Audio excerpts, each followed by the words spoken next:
প্রথমে এই ছবিটা দেখুন। এই ছবি দেখে কারোরই জানতে বাকি থাকছে না এটা কোথাকার ঘটনা। দিল্লিতে যে দিল্লি পুলিশ বর্বরোচিত অত্যাচার নামিয়ে এনেছিল দেশের যুব সমাজ ছাত্রছাত্রীদের উপর, সেই ঘটনার একটা ঝলক এই চিত্র। দিল্লি পুলিশের এই বর্বরোচিত অত্যাচার নিয়ে যখন একদল আইনজীবী সুপ্রিম কোর্টের দ্বারস্থ হয়, তখন সুপ্রিম কোর্ট বলতে থাকে এই বিচার ব্যবস্থাকে এই আন্দোলনের সঙ্গে জড়িয়ে ফেলো না তোমরা, আমাদেরকে ক্ষমা করো, আমাদেরকে সাইডে রাখো।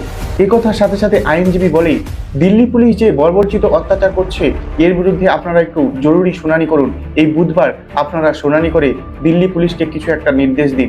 তখন সিজে অর্থাৎ দেশের প্রধান বিচারপতি বলেন এটা কোনো জরুরি ঘটনা নয় যে আমাদেরকে জরুরি শুনানি করতে হবে।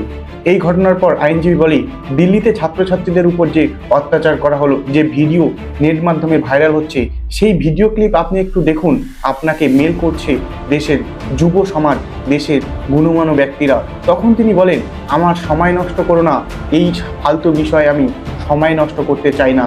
তাহলে ভাবুন, দেশের যুবরা যেখানে মার খাচ্ছে সেখানে দেশের সর্বোচ্চ ন্যায়ালয় নীরব। তাহলে সংবিধানের যে ধারাগুলো দেওয়া হয়েছে সেগুলো আসলে কাজ কি? সেগুলো কি শুধু সংবিধানে থাকবে আর আমরা পড়ব, ছাত্রছাত্রীদের পড়াবো? এই সংবিধানগুলোর কাজ কি? সর্বোচ্চ ন্যায়ালয় আপনারা বলুন।